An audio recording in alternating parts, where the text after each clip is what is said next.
زینب بنت جحش رضی اللہ تعالیٰ عنہ ام المومنین ہیں رضی اللہ تعالیٰ عنہ، ان کے بھائی کا انتقال ہوا۔ ان کے بھائی کا انتقال ہوا تو 3 دن انہوں نے سوگ منایا، اور یہ 3 دن کا سوگ جو ہے یہ ہر ایک آدمی کے لیے ہے سوائے بیوی کے اپنے خاوند کے۔ اگر کسی عورت کا خاوند مر جائے تو اس کا سوگ جو ہے وہ 4 مہینے 10 دن ہے۔ باقی جتنے بھی رشتے ہیں اس کے لیے سوگ صرف اور صرف 3 دن۔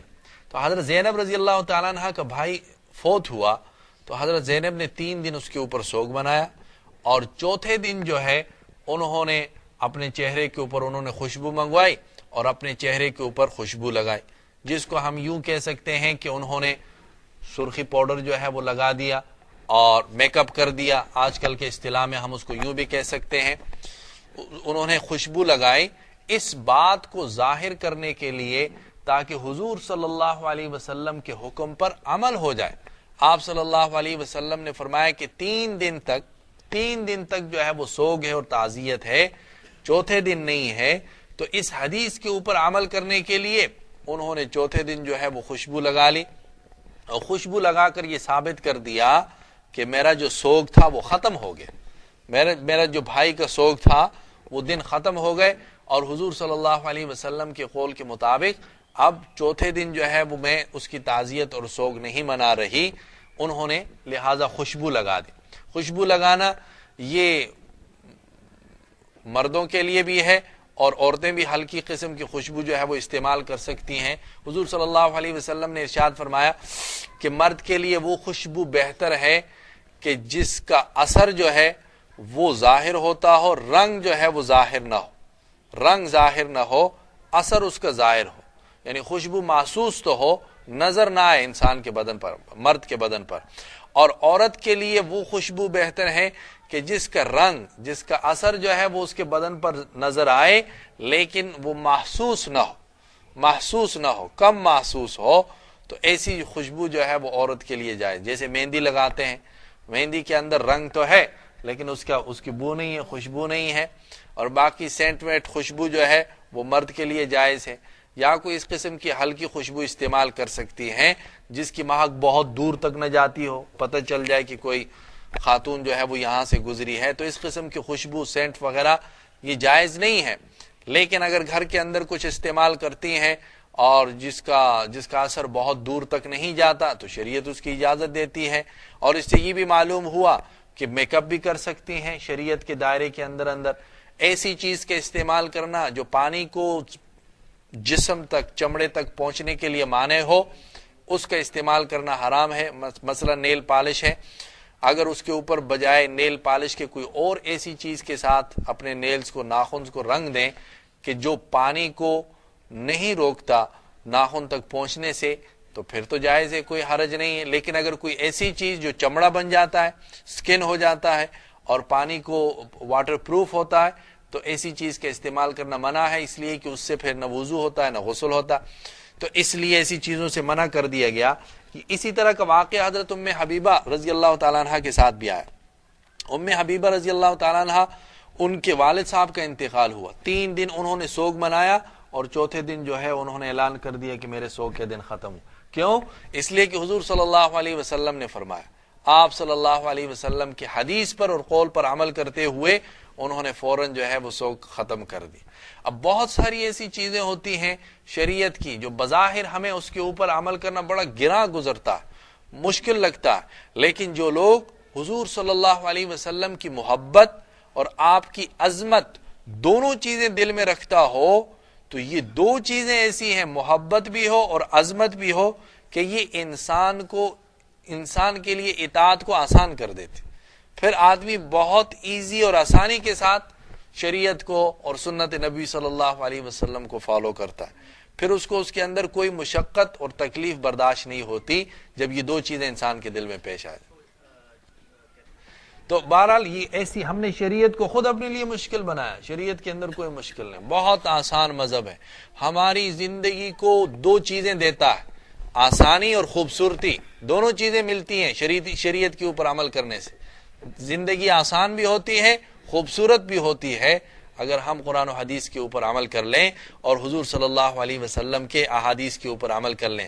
اللہ سبحانہ و تعالیٰ فرماتے ہیں کہ میں اتنے بڑے کوئی سخت حکم دیتا بھی نہیں جس کے اوپر تمہارے لیے عمل کرنا مشکل ہو جائے، لیکن اگر میں ان کے اوپر ایسی بات مقرر کر دوں تو یہ میرے بندے ہیں، ان کے اوپر لازم ہے کہ وہ اس کے اوپر عمل کر لیں۔ مثلا اپنے آپ کو قتل کر دو کسی جرم کے بدلے میں۔ شیخ الہند محمود الحسن رحمۃ اللہ علیہ فرمایا کرتے تھے، ان کا ایک قول ہے، وہ کہتے ہیں کہ اگر اللہ پاک کا یہ حکم مجھے ہو جائے کہ تم اڑو، تو ظاہر ہے میں اڑ تو نہیں سکتا ہوں، تو میں کیا کروں گا؟ میں کسی بڑی بلڈنگ یا پہاڑ کے اوپر چڑھ کر وہاں سے اڑنے کی کوشش کروں گا، چاہے میری جان کے ٹکڑے ٹکڑے کیوں نہ ہو جائے، اس لیے کہ یہ میرا اللہ کا حکم ہے۔